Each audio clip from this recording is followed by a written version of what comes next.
Good afternoon, everyone, or good evening, good morning, depending on what time zone you're logging in from. I'm Michael Berry. I'm a professor here at UCLA in the Department of Asian Languages and Cultures and director of the Center for Chinese Studies. It's my great pleasure to welcome everyone to today's event. The center has had a series of events online over the last several months, and moving forward, we have a lot of other exciting programming coming.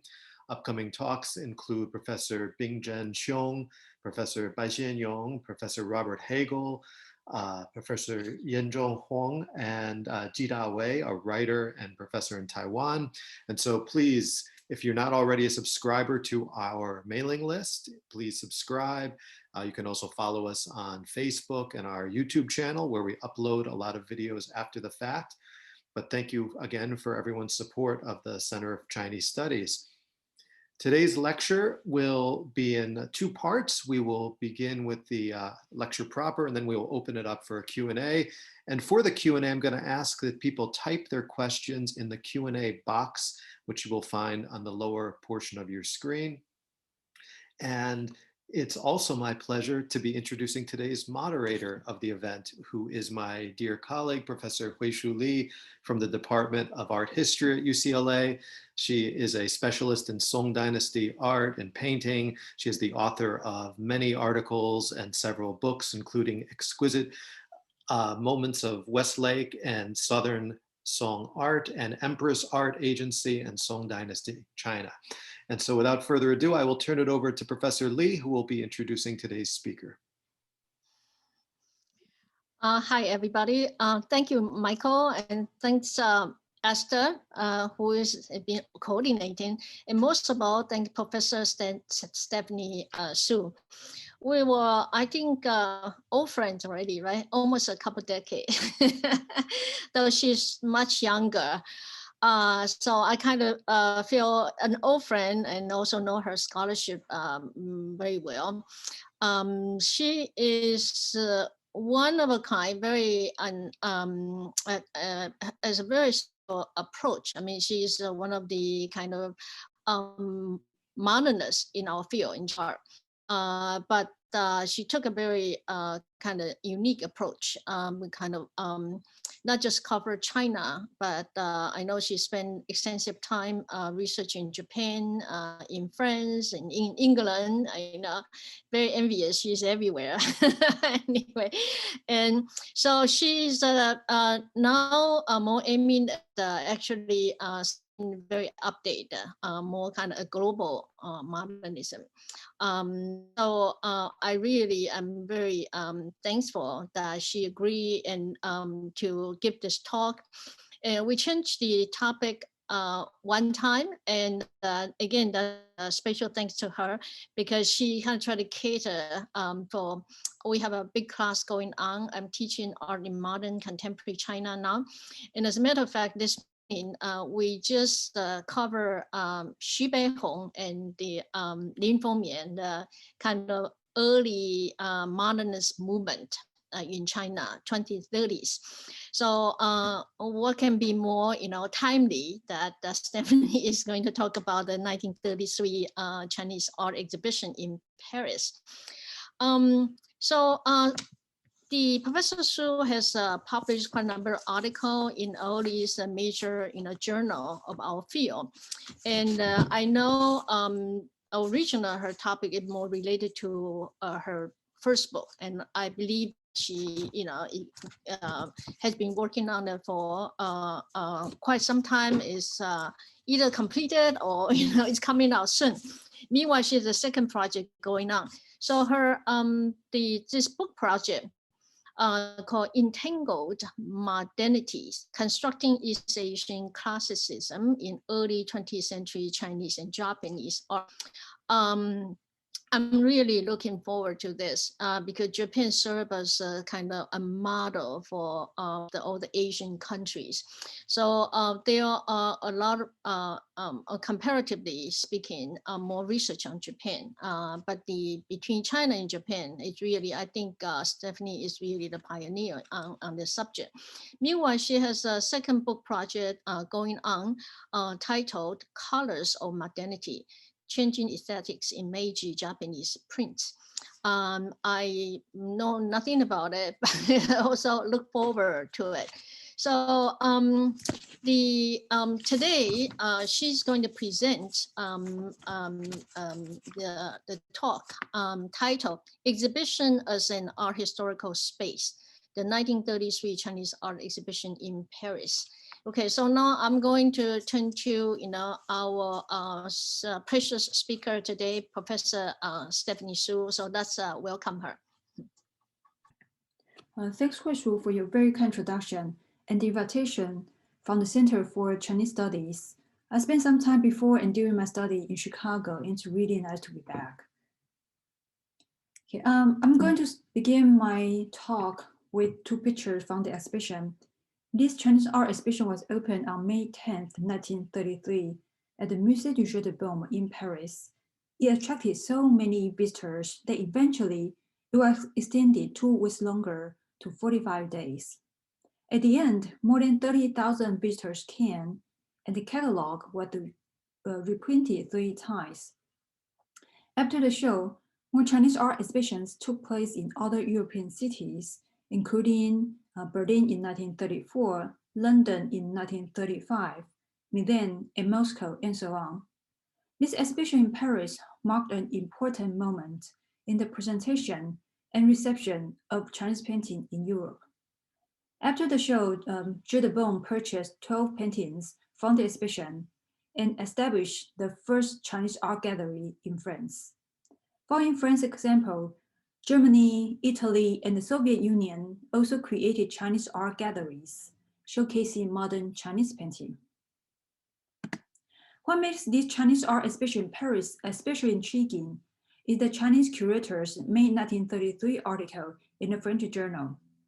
This article is titled Peinture Chinoise. It outlined a brief history of Chinese art. It was the first article written in French by a Chinese artist, yet today he has not been discussed. So together with the exhibition and this article provide an insight into the relationship between exhibition and art historical writing. In today's talk, I'm going to ask the following questions. First, what were the curatorial and textual strategies to present the history of Chinese painting? How did it reflect the international politics between France, China, and Japan? How was it received by French, Chinese, and Japanese viewers? And what was its impact? We examined the materials in Chinese, French, and Japanese in the 1930s and provide a rich archive of possible answers. My talk today aims to illuminate the role the exhibition plays in the intertwined issues of visual practices, art historical narratives, and international politics in modern art. My premise is that in an exhibition, objects are assumed to bear witness to the collective memories of a people or a nation. So every object is seen as a fragment of the whole, pointing to an imagined past, connecting the present with the future. The fictional narrative created by objects in an exhibition, furthermore, suggests the power relationship between the viewer and the representing other.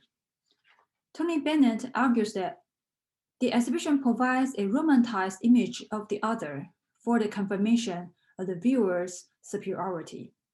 His observation leads to the discourse of Orientalism this Edward Said proposed. In Said's definition, Orientalism refers to Europe America's imaginations and fantasies of other region called the Orient. In this European epistemology, the Orient was both an object of admiration and also a relic of the past. In this idea that the Orient has no real contemporaneity, since its present is a simple reproduction of its past. In an increasingly globalized world, constructing differences remain an important strategy for artists, even when they are presenting their own culture. And we see this phenomena from the World's Fairs in the 19th century to contemporary biennials in different cities. Caroline Jones, in her study on the relationship between the artwork and global exhibition culture, she observes The artists often use assimilated languages of international art to speak of difference. Xu Beihong summarizes the paradox of difference, quote, "Pure difference cannot exist. Difference can only be registered as such within the recognizable," end quote. In the Chinese art exhibition in Paris, Chinese artists also utilized the strategy of difference and similarity in order to engage French viewers. However, in today's talk, I'm going to emphasize a more dynamic and complex flow of ideas and agents. Rather than treating Chinese artists passively responding to French viewers' imagination of the East, I read them as actively constructing the category of modern Chinese painting. The problem with Said's Orientalism is that he treated the Orient as a passive agent. This perspective undermines the fact that since the mid-19th century, objects and ideas from East Asia have been introduced and integrated into the visual culture of Europe. As Aristotle argues, the Orient also played a critical role in the European discourse on Orientalism. So in today's talk, I'm going to unpack the multiple forces intersected in the 1933 exhibition that contributed to the collection and display of modern Chinese painting in Europe.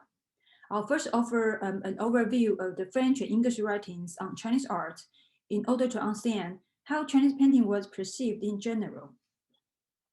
And following that, I'm going to analyze the curatorial and rhetorical strategies of the exhibition and examine its reception in French, Chinese, and Japanese media. And then I'm going to conclude with my own observation on its impact and its implication of Sino-Japanese relationship in Europe.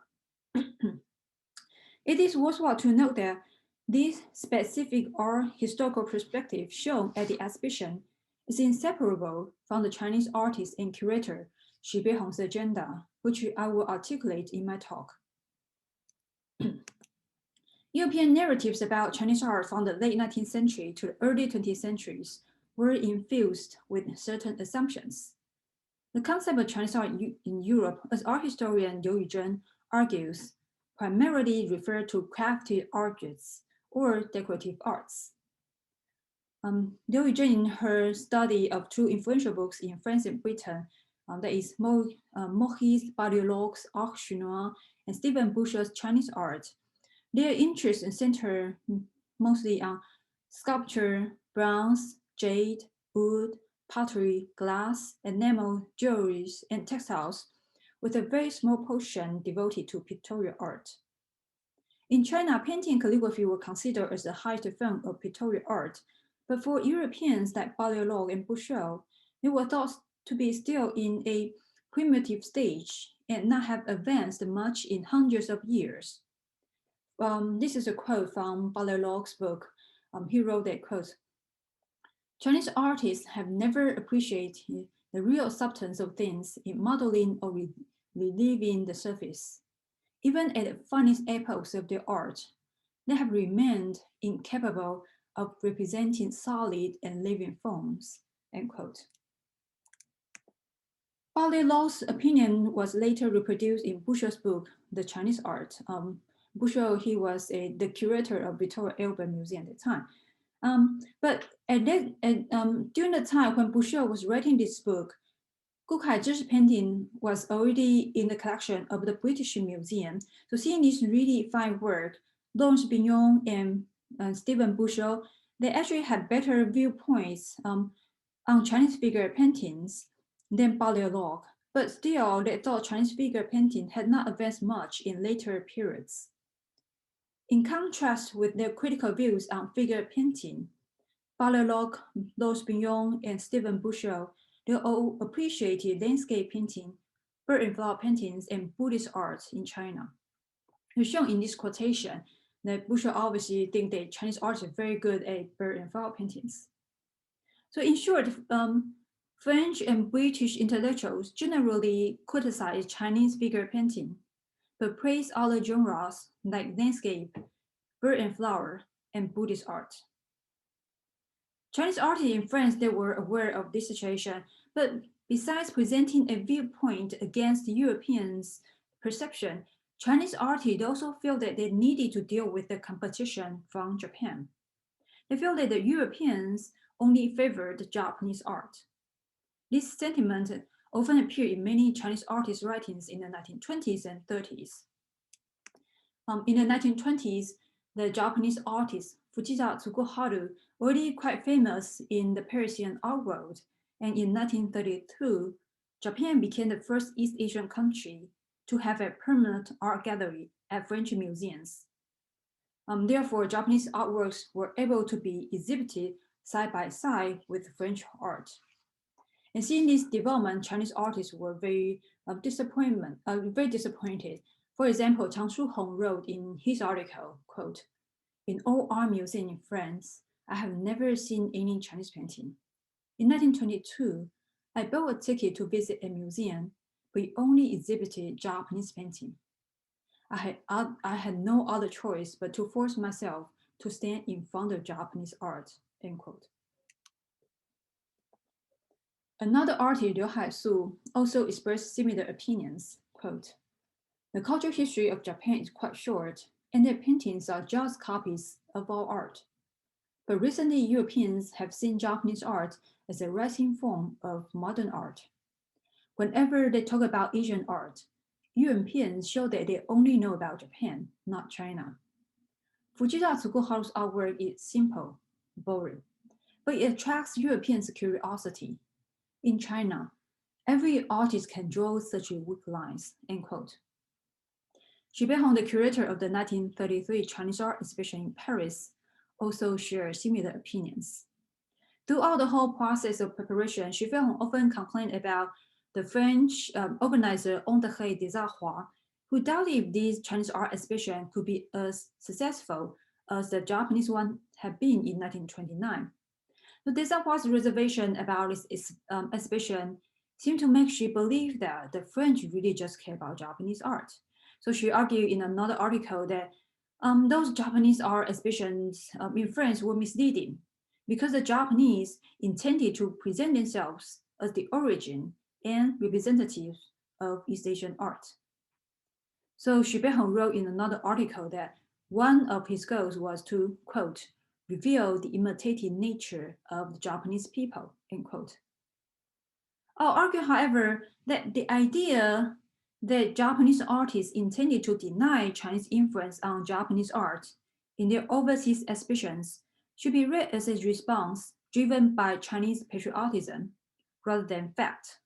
The narratives of previous two Japanese art exhibitions in Paris in 1922 and 29 show that actually Japanese organizers openly admitted Chinese influence. The 1922 Japanese art exhibition catalog began with a brief history of Japanese art, and the introductory essay states the following, quote, the Chinese Renaissance in the 14th century contributed to the formation of grand landscape and genre paintings in Japan, which were known as the Chinese school of Kanga," end quote. And then when they introduced the modern Japanese artist Terasaki Koyo, again, they attributed Koyo's work to the inspiration from China during the Song and Yuan dynasty. Koyo's work is shown in the image on the right. This work is titled 8 Views of Xiaoyinxiang. The narratives in 1929 exhibition focused more on the unique Japanese styles, but still the importance of Chinese art is not denied. The introductory essay mentioned the influence Chinese education on Japanese culture and also modern Japanese art. So you can see here, quote, "The modern artwork is tied to the aesthetics of the Song dynasty," end quote. So as the above examples show, Japanese curators openly acknowledged the influence and inspiration from China, end quote. And during this decade, the French government's attitude toward foreign arts was also changing. After the First World War, France hoped to consolidate international relationships with its allies, and cultural activities could help facilitate this goal. From 1922 to 1939, the Musée Jeu de Paume was renamed the Musée des Écoles étrangères contemporaines, reflecting now would be his primary mission, that is, to showcase modern and contemporary foreign art for the French public. But showing this foreign art is not just to bring in beautiful and new, exciting artworks to France. Actually, through this kind of artistic exchanges, the museum coordinated with the government so their programs best serve the political and diplomatic interests of France. And other countries immediately grabbed this opportunity to work with Jeu de Paume, including Spain, Switzerland, Italy, Japan, and China. So this Chinese art exhibition in Paris should be seen as part of the bigger ongoing cultural programs in France at that time. The decade of 1920s and 30s were pivotal in introducing modern Chinese art in Paris. In contrast with the previous effort to showcase old masterpieces, the earliest attempt was the Ancient and Modern Chinese Art exhibition in Strasbourg, organized by the Association of Chinese Artists in France in 1922. Although this show did not receive much immediate attention, but artists learned important lessons from this exhibition. And then the next year in 1925, Chinese artists participated in the International Exhibition of Decorative and Industrial Arts that took place at Combe Ballet. And then with more momentum building among Chinese artists, eventually Xu Beihong and Liu Haisu became the two major organizers responsible for exhibitions in Europe. The exhibitions Xu Beihong and Liu Haisu organized across Europe between 1933 and 34 all aimed at presenting modern Chinese painting. In many ways, this exhibition reflected Xu's personal view of Chinese art.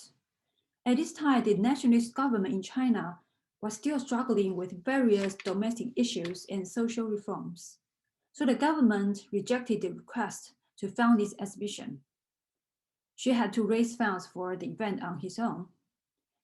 Eventually, a private college in Beijing and other individual donors sponsored this exhibition, including the Chinese ambassador to France, Gu Weijun, as you can see in the photo on the left.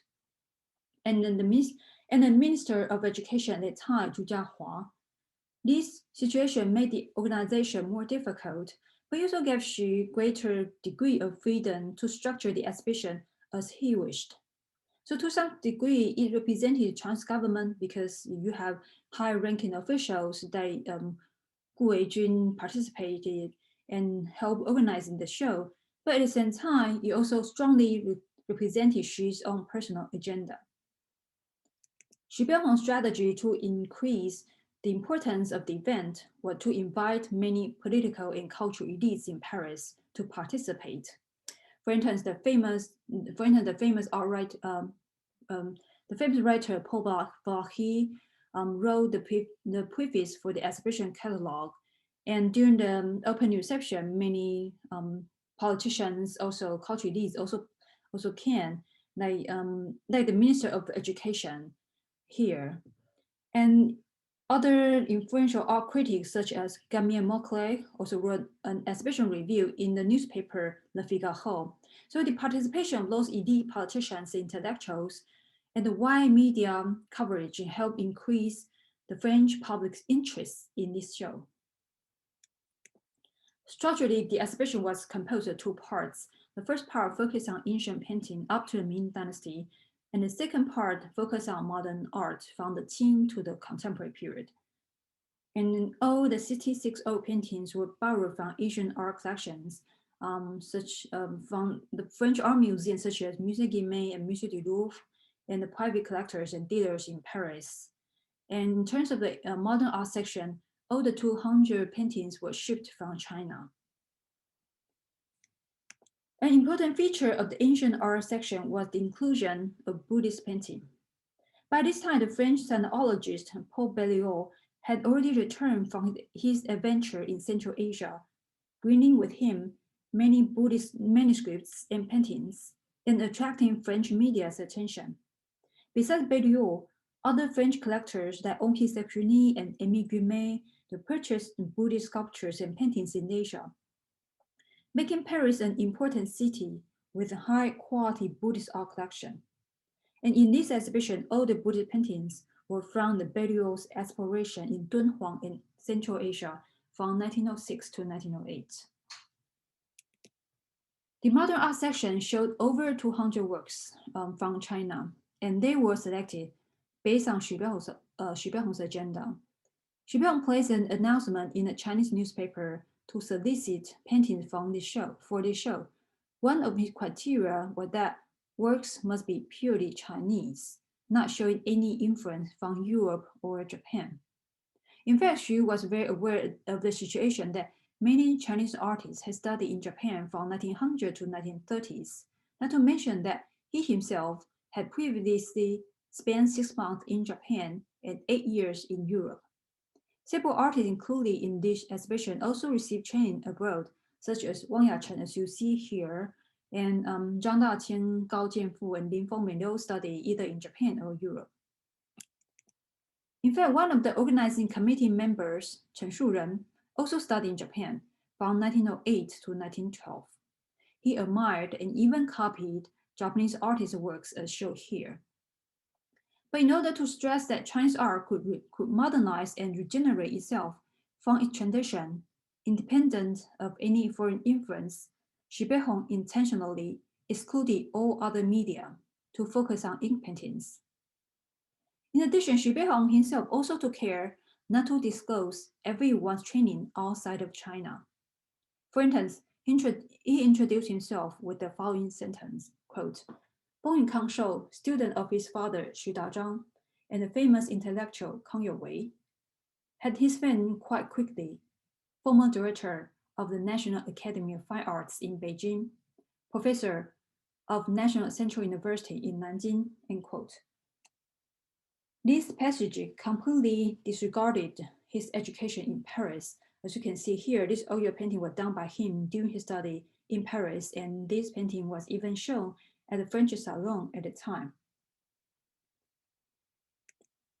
The display of the painting was also well planned. It deliberately fed into the Oriental fascination by highlighting the essentialism and otherness of Chinese art. This photo shown here seems to suggest that the French curator was learning how to appreciate the unique format of Chinese art. But besides that, this publicity photo also implies an informal diplomatic relationship between Xu Beihong and Desarrois, or between China and France, so it subtly highlighted Xu's role in making this cultural tie possible. Although all the works were in ink paintings, Xu carefully chose works that demonstrated the versatile uses of ink and brush. For instance, you can see here in Zhang Daqian's work, The Lotus, Zhang Daqian shows the expressiveness of ink painting with the technique of splashed ink. And then in another work by Gao Qifeng, here ink wash was used to create the shapes and textures of the mountains, which effectively evokes a poetic atmosphere of the painting. This aesthetic choice was very much related to Gao Qifeng's early study in Japan around 1907. Xu Beihong, in his work, The Horse Rider Zhou Fang Gao, used a brush to realistically delineate human and horse figures, suggesting his deep knowledge of anatomy, a result of his training in France. And so through those kind of works, she asserted the vitality and potential of ink painting from ancient to the modern periods. However, underneath the surface of the exhibition, the displayed objects revealed the social network and competition in the Chinese art world. At that time, Xu Beihong, Liu Haisu, and Lin Fengmei were regarded the most three important artists in China. However, Xu Beihong and Liu Haisu had a competitive relationship, which also reflected in this exhibition. Xu Beihong chose only one work from Liu Haisu, while Liu Haisu, in his Chinese art exhibition in 1934 Berlin, did not include any of Xu Beihong's work. Likewise, she only showed 2 works of Lin Fengmei in this exhibition. In contrast, Qi Baishi had 19 paintings shown at this exhibition because Qi Baishi was a good friend of Xu Beihong. So this overseas exhibition betrays the complicated social network and artistic competition within China. The look of modern Chinese painting very much depended on who was organizing the exhibition and who had close relationship with the curator and organizers. The number of works in these two sections were out of proportion. Modern art section had 140 paintings more than the ancient art section, but the message was clear. China was not a civilization that existed in the past. Instead, it continued to develop and thrive. Xu Beihong emphasized this point by using the word that contemporary and modern in the exhibition catalog, adding a temporal dimension into Chinese art and rejecting the previous perception of Chinese culture. The implicit thread running through the whole exhibition was the idea of classicism. Looking at the exhibition from the ancient to modern art, viewers would get the impression that modern art was like a continuation of the traditional art. Modernity, according to this exhibition, was an aspect of classical art. Meanwhile, classical art was also very modern. Xu Beihong wasn't the only artist in China at the time had this kind of opinion.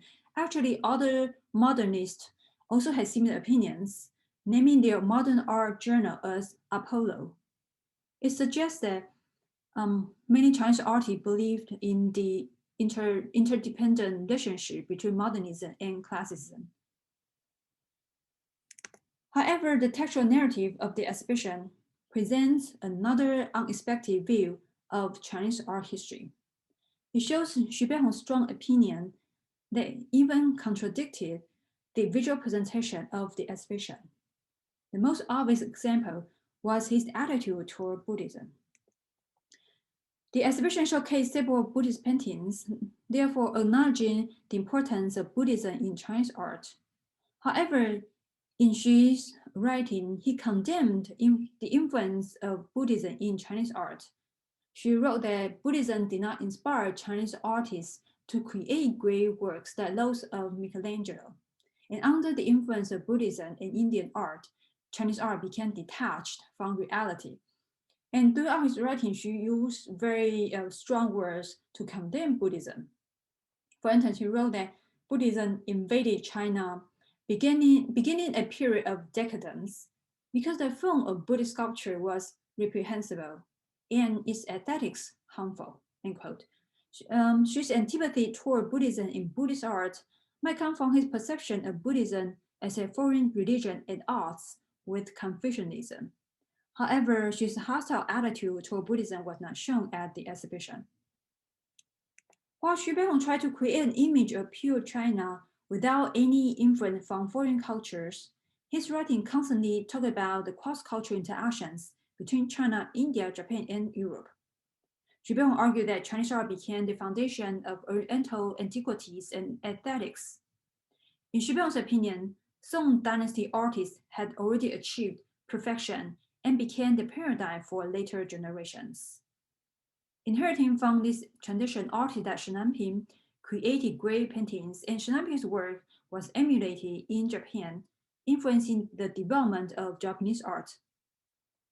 But in fact, Shi Nanping was an obscure figure in the history of Chinese art, leaving few traces in historical documents. In spite of that, in Xu Beihong's opinion, Shi Nanping was a very important figure for cultural transmission. What Xu Beihong did not mention in his writing was that after visiting Japan in 1917, he came to the conclusion that modern Japanese artists had already surpassed Chinese artists' achievements in this genre. And when introducing how Chinese art developed over time, Xu Beihong often used the terms similar to those used to describe European art. In this way, he could show the affinity between Chinese and European art. For instance, she implicitly compared classical Chinese art with Greco-Roman art. And this is the quote from the first paragraph of his article. And he wrote, quote, Chinese antiquity reproduced nature with fidelity, interpreted with taste. It is marked with a ceremonial character, but decorative, noble, and graceful, end quote. And the terms that Xu Beihong used here, like the taste, noble, and elegance, remind us those terms used by Winkelmann to describe Greek art in his book, thoughts on the imitation of Greek works in painting and sculpture, which she must have read during his study at the École des Beaux-Arts in the early 1920s. Likewise, she translated the poem and artist Wang Wei's words as, quote, poetry resembles painting and painting resembles poetry, end quote. Xu's translation evokes the famous quote from Horace's treatise on poetics, Uta Pictura Poesis. In Horace's treatise, he tried to suggest a competition between the two arts and a parallel between them in terms of their moral content, instructional value, and effective potential. The original poem by Wang Wei can be translated as, quote, painting within poetry and poetry within painting, which emphasized how similar imageries could be evoked by both painting and poetry, an idea slightly different in the connotation from the idea in Horace's treatise. Another example is that Xu Beihong compared Tang Dynasty art to Renaissance art. She argued that Tang Dynasty artists pursue humanism, the love of nature, and the expression of local colors.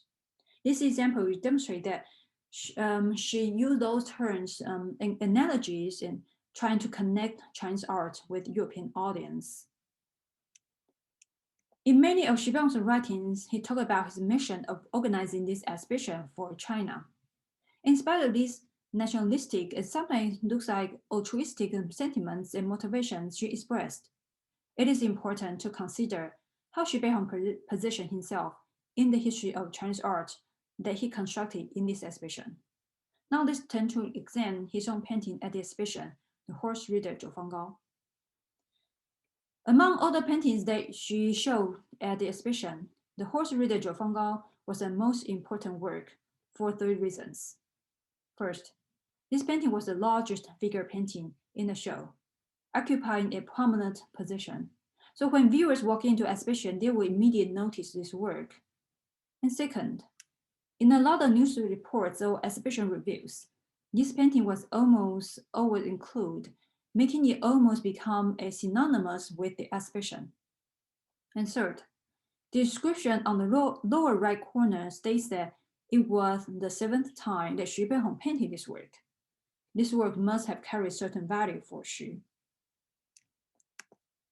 This painting was based on a fable mentioned in 2 ancient Taoist texts, Liezi and Huainanzi. This story came from the section of responses of the Wei in Huainanzi.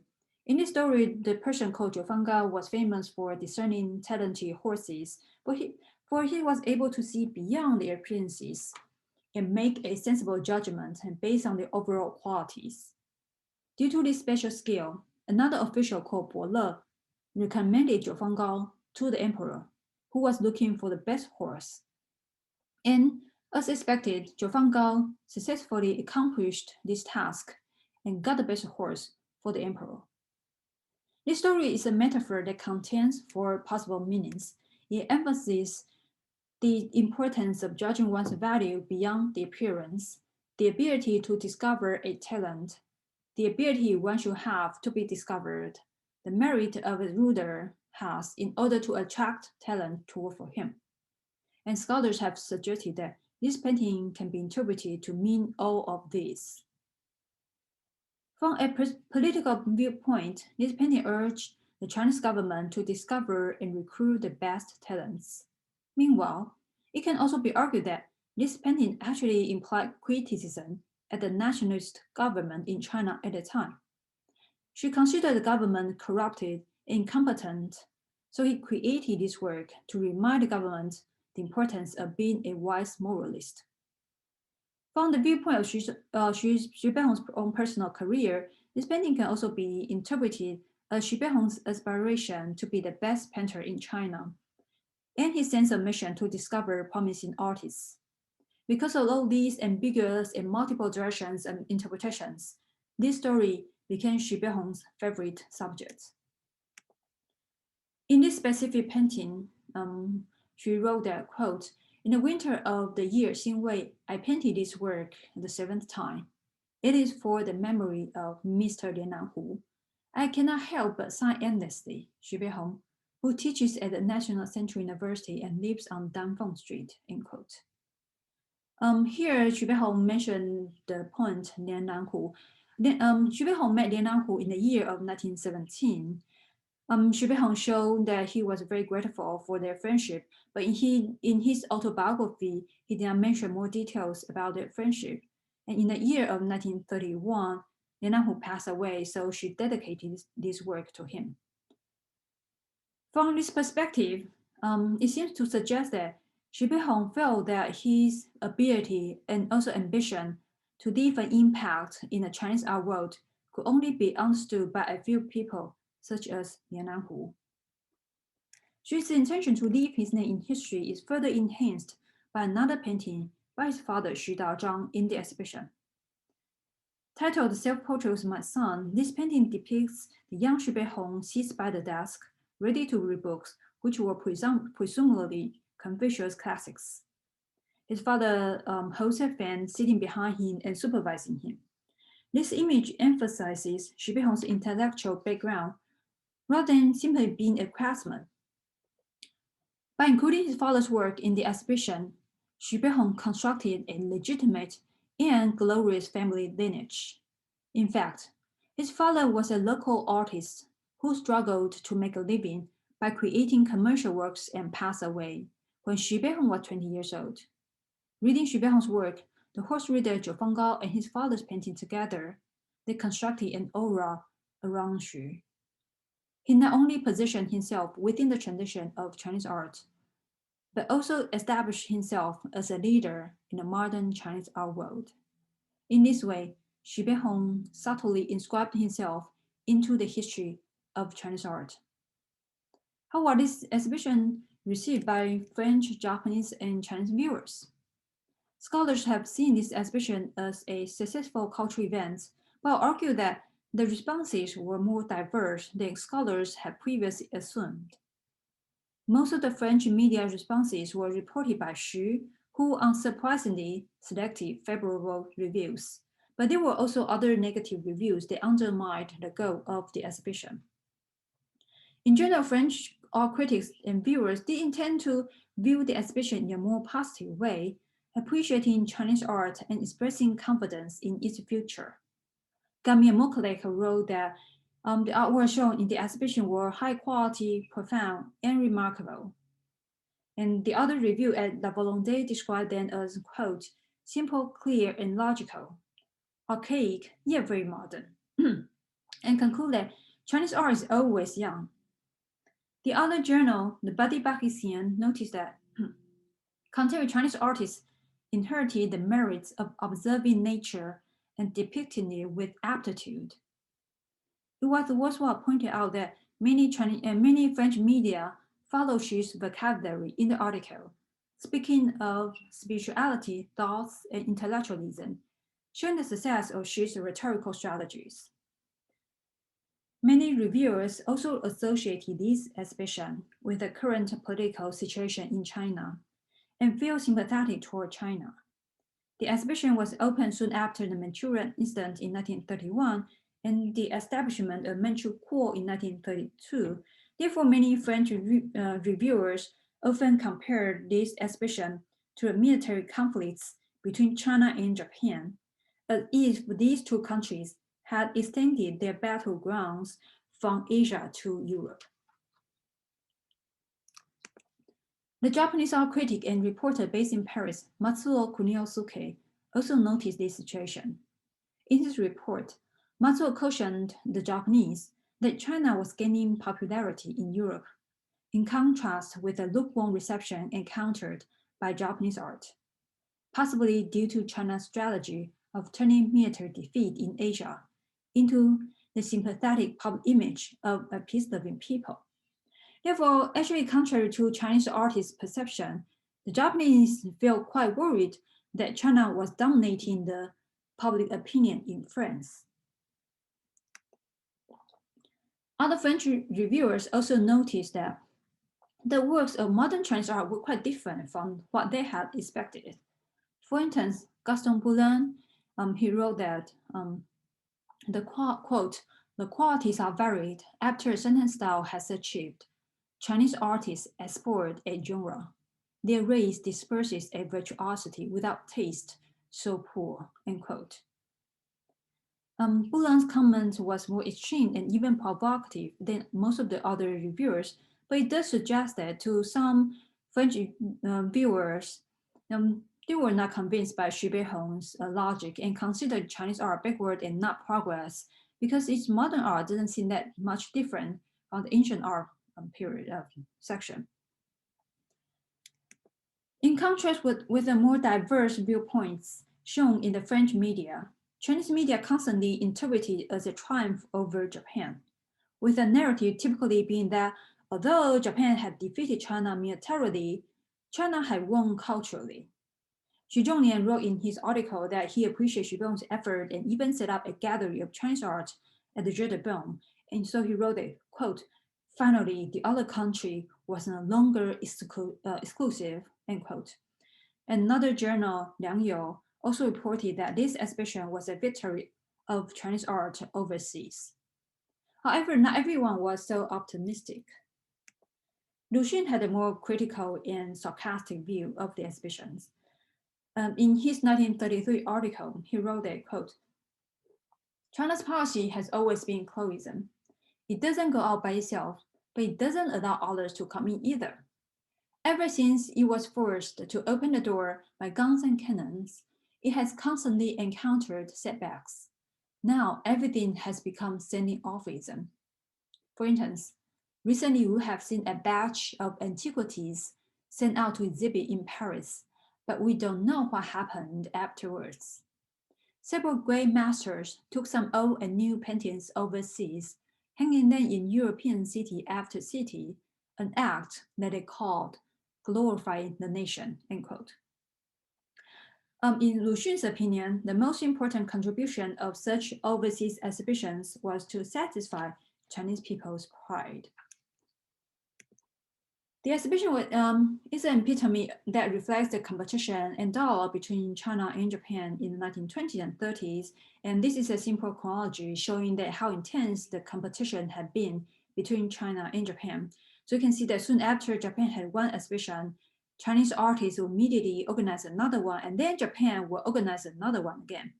But besides seeing the ongoing exhibition between them and also seeing this phenomena as a competition, I also want to point out that actually we also see some pattern between them, and we can see that during this time, Chinese and Japanese art exhibition, they all aim to introduce modern Chinese and Japanese painting to Europe, in order to show that East Asian art did not stop developing after the 19th century. On the contrary, they became more energetic and diverse. The dynamic interactions between our worlds in China, Japan, and Europe in the modern period defined and redefined Chinese art constantly. Therefore, the category of Chinese painting was in a flux, not determined by either Chinese or European artists, writers, and curators. In conclusion, through the visual presentation and textual narratives, she tried to work around the Oriental discourse, selectively adapting some elements to attract French audience, while at the same time, he changed the assumption in Orientalism. The visual narratives created through the display of Chinese painting convey 5 points. First, he aimed to emphasize the achievements of pictorial art, especially in the achievement of landscape painting, bird and flower painting, and Buddhist art. And she also included his own work in order to refute Baudrillard's assumption that Chinese artists couldn't do figure drawing. And secondly, this exhibition also indicated that Buddhist art played an important role in the development of Chinese art. And third, the entire exhibition only focused on ink art, and so it creates an image of a pure China. In this way, Xu Beihong seemed to reduce Chinese art to be only ink and painting, ink and brush in contrast with the oil and canvas in European art, and to highlight the essentialism and otherness of Chinese art. And then the fourth point of this visual representation is that he emphasized the contemporaneity in Chinese art. And this emphasis on contemporaneity had important implications for future collection and display of Chinese art in Europe.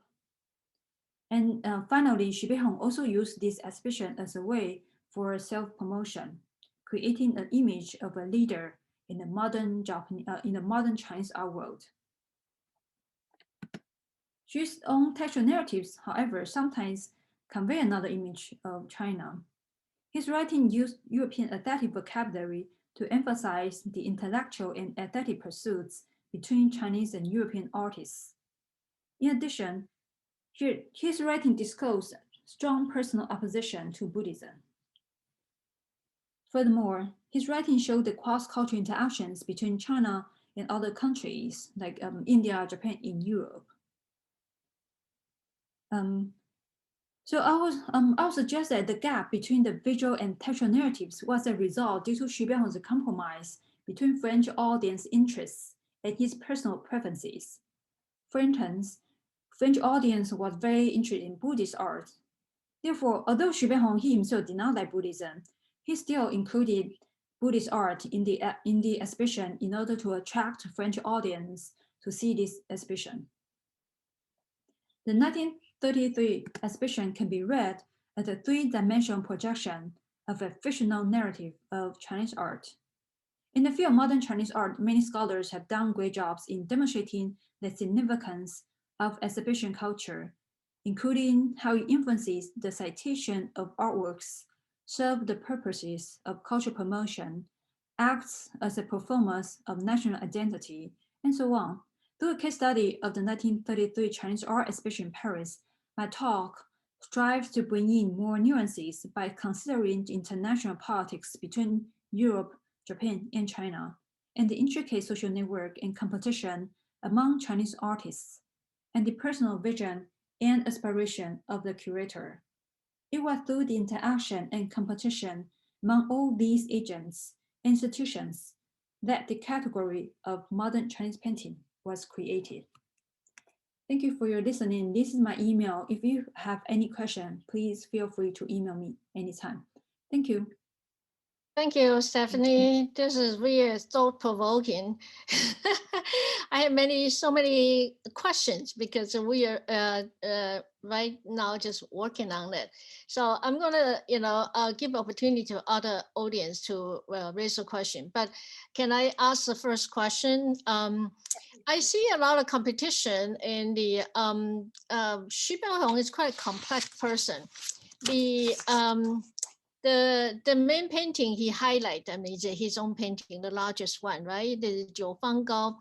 The other than your reading, I think the seeking recognition, it be placed within the context of the exhibition. I mean, what's he really intend to do? I mean, is he, also intend to seeking the recognition from the French or the European audience? And I think that's kind of should also look into, and also the painting is not all your painting, is in ink media, right? So both Xu and Lin, eventually all kind of in terms of media, really kind of synthesize or hybrid style, combine your training and back to China. So I wonder whether you can comment on that. Also, you never mentioned in this exhibition, is it include Lin Fengmian's artwork? Yes. Yeah, Okay. included Lin Fengmian's work. Yeah. I think. And what kind of work being presented? Because and also compared to this 1933, there were two previous one, 1924 in Strasbourg, in eastern province of France, and also 1925 also in Paris.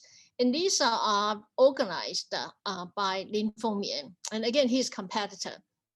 So I'm very curious, and I know for sure 1924-25, the exhibition organized by Lin Fengmian, was blessed by Cai Yuanpei. One Cai Yuanpei wrote the previous, and also include Xu Beihong's artwork. So this kind of competition. So I wonder you can kind of fill in a little bit, address the two previous one, and what's so different from the 1933. Thanks, Huishu, for your great questions. First about Zhou Fanggao. And yes, I agree with you. I think he also wants to use this exhibition to seek recognition from the French audience and artists at the time. I also think Zhou Fanggao also represents a very important artistic ambition of Xu Beihong himself. Because later on in Xu Beihong's writing in 1939, he emphasized that Zhou Fanggao is a history painting. So Xu Beihong, when you think about Xu Beihong's work, you usually think about the Tianheng 500世 as a historical history painting, but to himself, he did not think so. This later in the writing, he think Zhou Fanggao was the best work of his own work, of his art. So I think he do want to use this work, Zhou Fanggao, as a way to establish himself, to seek recognition in a way. So Zhou Fanggao was a very important work for him to think about, history painting, but he never talked about what history painting is for him. He just mentioned quickly like history painting should be Zhou Fanggao. So in my opinions, I think Zhou Fanggao, in a way, kind of for Xu Beihong to change, also redefine what history painting means. In a way, and history painting also think about it as a way they conform to state ideology. And this is in the case of France, that usually select the best history painting in accordance with the contemporary politics of the state. But in this work, Zhou Fanggao here actually she was inserting his criticism at the nationalist government. So in this way, the message, it is the political ideology quite different from what we usually assumed. And secondly, this work is really large scale, and it shows his skill in painting animals, horses, so to demonstrate his skills.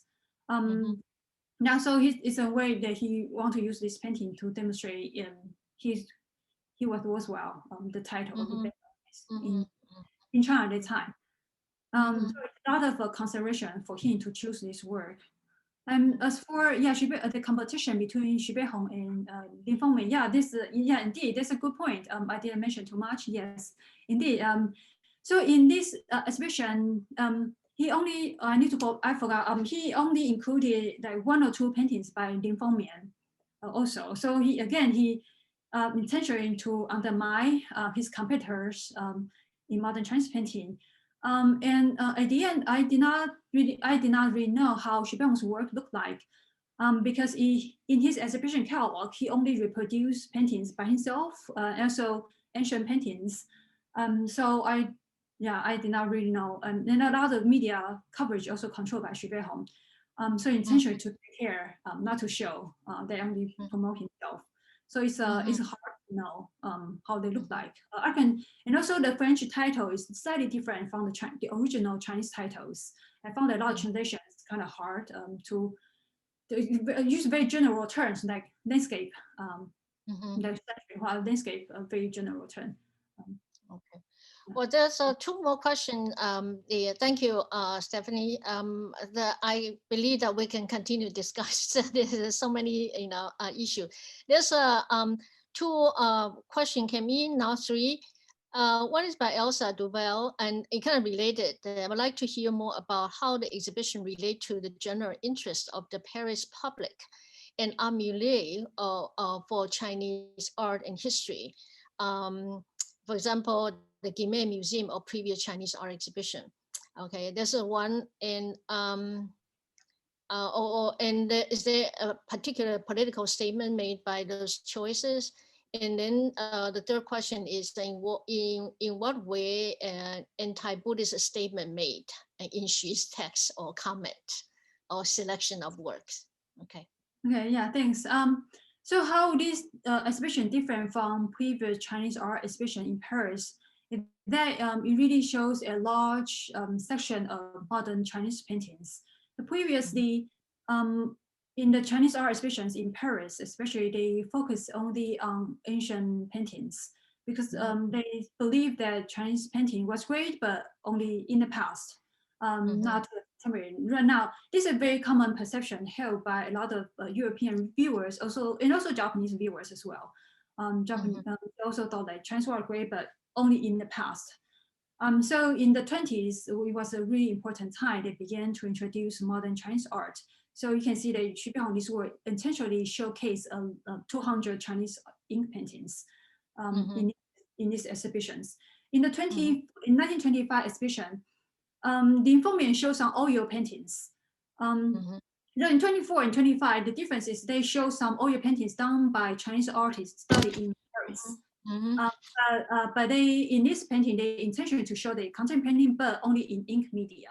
They excluded any paintings in order to I think to create the kind of essentialism of Chinese art in a way, also to show continuation of Chinese paintings in this way.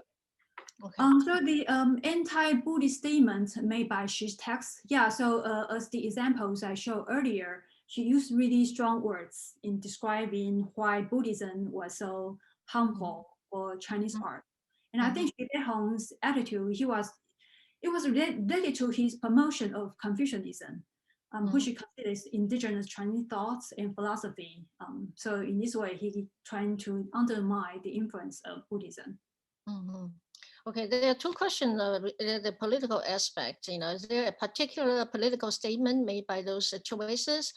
And then Mo Xiao from Sichuan, you mentioned the political goal of these exhibitions. Was there any exact support from Chinese government? Did they really achieve any essential political goal? Yeah, okay, so so for this question, okay, so in a way, the Chinese government did not officially found this exhibition. It was a choice. The founding all came from the choice of individual donors. As I mentioned in the talk, like Gu Weijun and Zhu Jiahua, they personally founded this exhibition. So it was the Chinese government did not openly support this exhibition, but individuals they gave away the money for this exhibition. And did it really achieve any substantial political goal? It depends on how you evaluate the consequence. But in my opinion, from the French reviews, we see that actually Xu Beihong's strategy worked quite well. A lot of reviews do consider that China, they do feel sympathetic with China and think that Chinese people and also believe in China's future. So in a way, I think it did create favorable international images for China, which China really needed at the time, facing the defeat from Japan. Right. All right. I thank you for the answer. I still, compared to 1924, the one Lin Fengmian exhibit, I just read it. It showed 43 paintings, 28 ink painting and 14 oil painting. So obviously, Xu Beihong really, I think he had a pretty big agenda, and I kind of agree with the French critic. It's a bunch of something. What do you call virtuosity without taste and so poor. Just a few examples you show, the Zhang Daqian, it's like the stage when he was still starting, right? And is that Xu Beihong's strategy? I mean, to eliminate the competition, or it just I find it's intriguing, and the intention behind, and certainly, I agree, certainly, yes. So he certainly has strong implies strongly Xu Beihong personal agenda. So for instance, in the ancient art section, all the artworks are from the collection of French museums, because he believed that those French collectors' taste closer to his. That is the emphasis on naturalism. So all the ancient art paintings will emphasize the achievement in landscape painting and bird and flowers, which he want to emphasize the naturalism in Chinese painting. And also in modern art section, Yeah, I'll agree with you. So for all the images I selected was from the French art collection. Because again, I'll try to search all the paintings, but it's hard to find which one is which. So the available data I could get were those paintings purchased by the French government after the exhibition. So these are the collection in France right now. And I think the deal agreed between Xu Beihong and the French government probably involve some political calculation of why this work, why that. Including this Zhou Fenggao painting is not in the French collection now. No, because no, it's at Xu Beihong Memorial Museum. Because Xu Beihong consider it's so important, he did not want to sell it to. Okay, that's very interesting. Yeah, well, he thank sold you. the painting. Yeah. Right. Any further question? I don't see any more question at this point.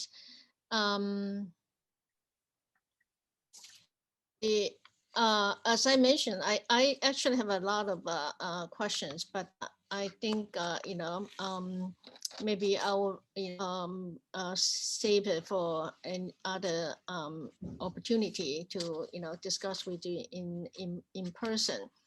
But I certainly think that the selection, and also 1933, he is very into kind of building of the fine art department in the Central University, right, in Nanjing. So she seems always have a very ambitious, idealistic, but certainly is pushing really hard. You can personal agenda there. Also patriotic, but also all these figure their relationship.